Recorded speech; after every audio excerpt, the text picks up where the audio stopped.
1970 के बाद से एक पिछले 50 साल की मूवी बताइएगा जिसमें भगवा वस्त्रधारी को पॉजिटिव रोल में दिखाया गया हो। भगवा वस्त्रधारी छोड़िए, कंठी माला पहने हुए व्यक्ति, धोती कुर्ता पहने व्यक्ति, टीका लगाए व्यक्ति पॉजिटिव रोल में दिखता हो। भाषाई आधार पर मैं कहता हूं, शुद्ध संस्कृतनिष्ठ हिंदी बोलने वाला कैरेक्टर या तो विलेन होगा या कॉमेडियन होगा। कभी आपका ध्यान ही नहीं गया होगा इसकी तरफ। जैसे ये बात मैंने पहले भी एक बार बोली थी, शायद आप लोगों ने उसमें कभी वीडियो देखा हो। विनोद खन्ना जी का देहांत हो गया।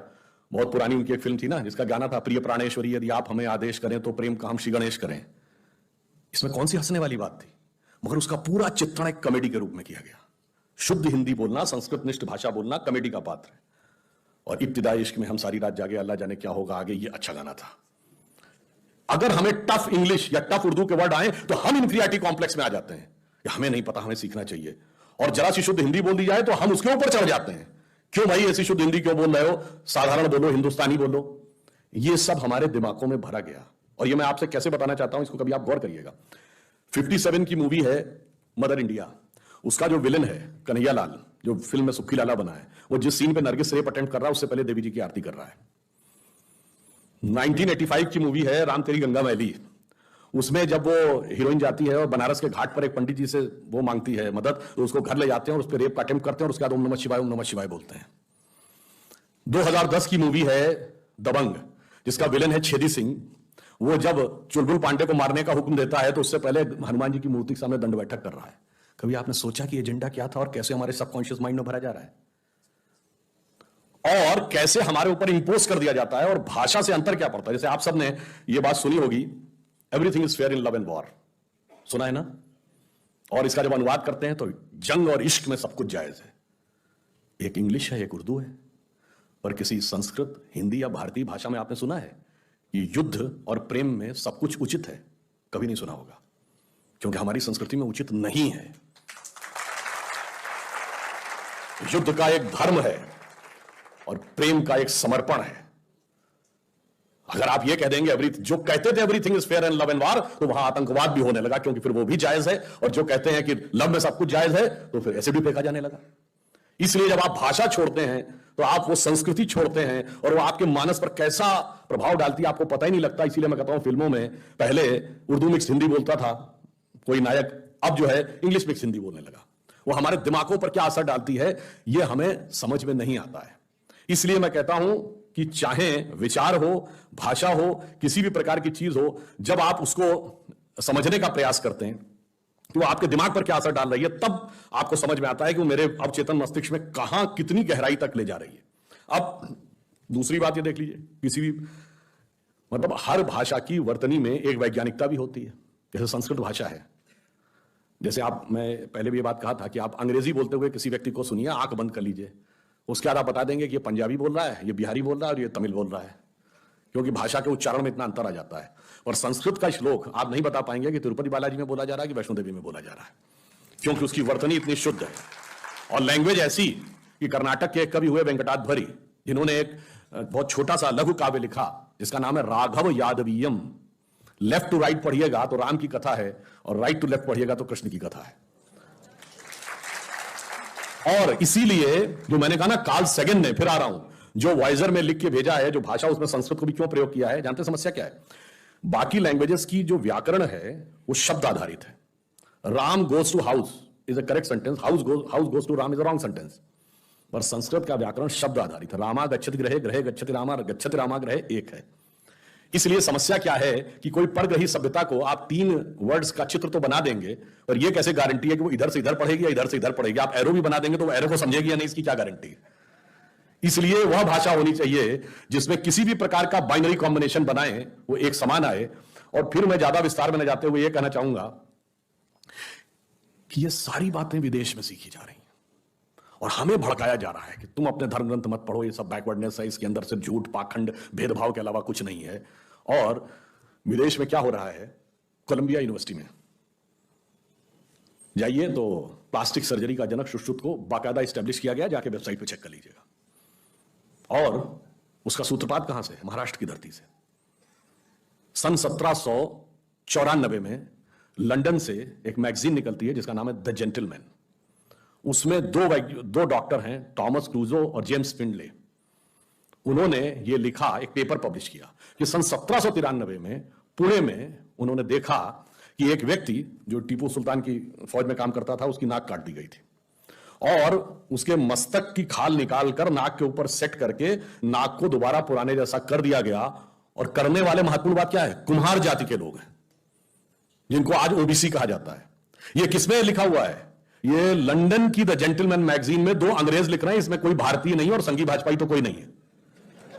कोलंबिया यूनिवर्सिटी दोनों ने सुश्रुत को इसका जनक माना है, और जिसमें 1100 से अधिक डिजीजेस का वर्णन है, 180 चैप्टर्स हैं, बहुत सारी चीजें हैं, सारा डिटेल है। मगर हमारे यहां कहा जाता है कि नहीं, उसमें सिर्फ धूर्तता, पाखंडता और कुछ नहीं है। ये जो समझाने का प्रयास किया जाता है, इसलिए ये इसलिए समझने की जरूरत है कि भाषा के अंदर कितना ज्ञान और कितनी गहनता है। अब आप एक छोटी सी बात समझिए, भाषा के अंदर जो साहित्यिक प्रभाव है, कहते हैं ना Kalidas was the Shakespeare of India. अरे भाई, कोई तुलना है? शेक्सपियर इतने 100 साल के बाद हुआ, कालिदास से क्या तुलना? और तुलसीदास ने 1,40,000 से अधिक शब्दों का प्रयोग किया है, और जहां तक मैंने पढ़ा था शेक्सपियर ने शायद 18-19,000 शब्दों का प्रयोग किया है। तुलसीदास से तुलना नहीं शेक्सपियर की, कालिदास से क्या तुलना करने लगे? जिस प्रकार की सुंदर उपमाएं हैं, जिस प्रकार की, मतलब आपको शायद ये पता हो कि Sanskrit is the mother of all languages, किसने कहा था? किसी इंडियन ने नहीं कहा था। विलियम जोन्स, जो कि कलकत्ता हाईकोर्ट के जज थे, जिन्होंने Royal Asiatic Society of Bengal बनाई, उन्होंने कहा। उन्होंने सबसे पहला कौन सा ग्रंथ ट्रांसलेट किया और क्यों वो आकर्षित हुए? कालिदास का अभिज्ञान शाकुंतलम का मंचन हो रहा था। उसमें जो शकुंतला की विदाई का दृश्य दिखाया जा रहा था, वो देख के कुछ वहां पे कोई लोग थे जिनको टूटी फूटी अंग्रेजी आती थी, उन्होंने बताया, तो उपमाएं सुनकर इतने प्रभावित हुए विलियम जोन्स, उनको लगा ये मुझे रियल में पढ़ना चाहिए, ओरिजिनल भाषा में। तब उन्होंने बड़ा जुगाड़ करके संस्कृत सीखी, कि उनको कुछ संस्कृत सिखाने को तैयार नहीं था। उसने कहा कि भाई म्लेच्छ, इनको थोड़ी सिखाएंगे संस्कृत। तो उन्होंने सीखी, और फिर अभिज्ञान शाकुंतलम और विद्याधर का हितोपदेश, जिसको यूरोप में पेबल्स ऑफ द विदा पाई कहते हैं, क्योंकि विद्याधर वो बोल नहीं पाते थे, वही व्याकरण वर्तनी का अंतर आ जाता था। तो उसको उन्होंने ट्रांसलेट किया, और जब उसने ओरिजिनल पढ़ी, तो विलियम जोन्स ने लिखा है कि उसको पढ़ने के बाद, खासकर अभिज्ञान शाकुंतलम के चतुर्थ सर्ग में शकुंतला के विदाई के दृश्य में जो उपमाएं दी गई, मैं परप्लेक्स्ड हो गया कि ह्यूमन माइंड का इमेजिनेशन इतना ऊपर हो सकता है। मगर वो हमारे यहां कभी उस चीज से एकदम काट दिया गया। मैंने, मतलब मुझे पूरी कविता नहीं याद है, कहा जाता है कि कालिदास अंतिम समय में जब वो श्रीलंका गए, एक जनश्रुति है, तो वो एक गणिका के यहां चले गए थे। उसने कहा राजा ने वो दी है समस्या पूर्ति, तो उस पर कविता बनानी होती थी। तो राजा ने समस्या पूर्ति ये दी थी, कमले कमलोत्पत्ति श्रूयते न तो दृश्यते, यानी कमल के ऊपर कमल उगता है, ये सुना जाता पर दिखाई तो नहीं पड़ता। तो कालिदास ने कहा बस, वो पूरी कविता मुझे नहीं याद है। उन्होंने एंड यहां पर किया कि पहली लाइन थी कमले कमलोत्पत्ति श्रूयते न तो दृश्यते, अंत में उन्होंने कहा बाले तब मुखाम्बुजम कस्मिद इंदीवरद्वयम। अंबुज कहते हैं कमल को। यदि यह नहीं दिखाई पड़ता तो तुम्हारे कमल रूपी मुख के ऊपर दो कमल रूपी नयन कैसे दिखाई पड़ रहे हैं? अब बताइए किस ढंग से उन्होंने उस पूरी समस्या पूर्ति को कर दिया। मतलब मैं आज की पीढ़ी के लिए कहता हूं, मतलब मैं तो कह रहा हूं भैया, तुमको बहुत प्यार मोहब्बत और इसकी बात आती है तो तुमको क्या याद आता? लैला मजनू, सीरी फरहाद, सलीम अनारकली, जोधा अकबर, यही याद आते हैं मेरे भाई। अगर उसमें भी पढ़ना है, पढ़ लो दुष्यंत शकुंतला की कहानी, स्वप्न वासव दत्ता, राजा उदयन और वासव दत्ता, चंद्रापीड़ की कथा, और जिस प्रकार की उसमें कथाएं हैं। अगर आप मालविका अग्निमित्र मालविका की प्रेम कथा, मैं दावे के साथ कहता हूं, जिसको आप शेर और शायरी कह के बहुत प्रभावित हो जाते हैं, उसके आगे कुछ नहीं लगेगी, इतनी गहरी उपमाएं उसके अंदर। तो मैंने इसलिए कहा साहित्य हो, विज्ञान हो, राष्ट्रवाद हो, सबके साथ किस प्रकार से जोड़ा जाता है। और देखिए, जोड़ने में तोड़ने के तत्व कहां पे खोजे जाते हैं। मैं जब पहली बार यहां आया 2005 में, भाजपा की राष्ट्रीय परिषद थी मुंबई में, 31 दिसंबर 2005 को वो समाप्त हुई। तो अंत में प्रमोद महाजन जी ने वो यहाँ का बड़ा प्रख्यात जो नाटक है, जो हर जगह दिखाया जाता है, जानता राजा, उसका मंचन किया। और जानता राजा के अंत में क्या बोला जाता है? अंतिम वाला छंद याद है? इंद्र जिमी जम पर, बाड़व सुअंब पर, रावण सदम्ब पर, रघुकुल राज है। ये शिवाजी के राज्य के बारे में। इसका अर्थ आप लोगों को पता हो तो आपको उसकी फिर ध्वन्यात्मक कहते हैं, इंद्र जिमी जम पर, जिम्भासुर एक वृत्तासुर था ना, इसको इंद्र ने हराया था।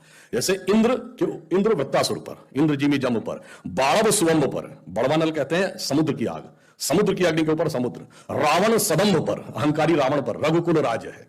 और पवन वारिवाह पर, यानी पानी के करंट के ऊपर जैसे हवा दौड़ती है। पवन वारी वाह पर शंभु रति नाह पर, शंभु मतलब शंकर जी, रति के स्वामी यानी कामदेव को, जिनको भस्म, शंभु रति नाह पर जो सहस्र बाहु पर, राम द्विजराज, सहस्र बाहु को परशुराम ने उसकी 1000 भुजाएं काटी थी, द्विजराम यानी ब्राह्मण राम, जो सहस्र बाहु पर राम द्विजराज है, और दावा ध्रुव दंड पर, दावानल कहते हैं जंगल की अग्नि को, और जंगल की अग्नि सबसे प्रखर तब होती है जब वो बांस के जंगलों में लगती है, ध्रुव दंड को कड़कड़ करती हुई पूरी अग्नि फैलती चली जाती है।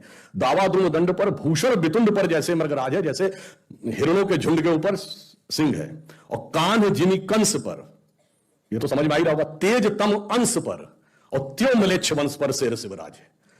ये लिखा गया है अवधि में, सुनाया जाता है मराठी के नाटक में, और प्रेरणा देता है राष्ट्रवाद की।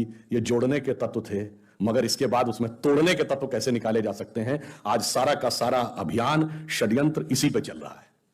अगर आपको ध्यान हो, शिवाजी की जब सेना चलती थी तो उसके लिए जो बोला जाता है उसी नाटक में, वो क्या है, साजी चतुरंग सेना अंग में उमंग धारे, सारे जा शिवाजी जंग जीतने चलते हैं। ये तो समझ में आएगा, चतुरंगणी सेना को सजाकर शिवाजी जंग को जीतने के लिए चलते हैं। आगे कहते हैं भूषण भनत नाद बिहद नगारने के, नगाड़ों का नाद इतना वृहद है कि नदी नदमद गैबरन में रलता है, सब नदी और नारे लहराना शुरू कर देते हैं।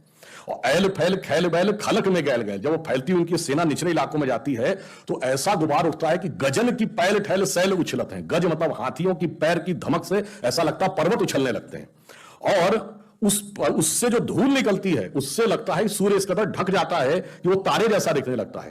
तारा सो तरनी धूरी धरा में परती जी में। और फिर वो कहते हैं ऊपर से जब देखते हैं तो ऐसा लगता है कि उनका एक समुद्र है सेना का, और वो कैसा दिखता है धरती के ऊपर, जैसे थाली पर आप पारे को रख दें तो पारा हिलता डुलता दिखता है, तो ऐसा लगता है उनकी सेना का समुद्र इस धरती रूपी थाली के ऊपर हिलता हुआ चला, थाली पर पारा पारा वारियों हालत है। अब ये तो अर्थ बताया, मगर इसी को जब पूरे धुन में गाया जाता था, जो उसकी रिदम थी, उसको आप सुनिए तो आपको एक अलग अनुभूति होती है। क्या कि साजी चतुरंग सेना अंग में उमंग धार, सारजा शिवाजी जंग जीतने चलत है, भूषण बनत नाद बिहद नगारन के नदी नद मद गैवरन में रलत है, एल फैल खैल बैल खलक में गैल गैल गजन की पहले ठैल सैल उछलत है, और तारा सुतरनी धूरी धरा में परती जी में थारी पर पारा पारा वारियों हालत है। अब बताइए, इससे बढ़िया रैप मिलेगा कहीं? इससे ज्यादा टंग ट्विस्टर कोई मिलेगा कहीं? इससे ज्यादा राष्ट्रवाद की प्रेरणा मिलेगी कहीं? इससे ज्यादा उत्साह मिलेगा? उसकी बजाय अंग्रेजी के आतुकांत शब्दों को जोड़कर रैप बनाते हो। मेरे भाई, भाषा की महानता देखो, संस्कृति की विराटता देखो, उसके अंदर मिलती हुई प्रेरणा देखिए, तो सारी की सारी चीजें आपको एक साथ नजर आती हैं। इसलिए मैं अंत में यह कहना चाहता हूं, फिर भी कुछ चीजें बहुत ध्यान रखने की होती हैं।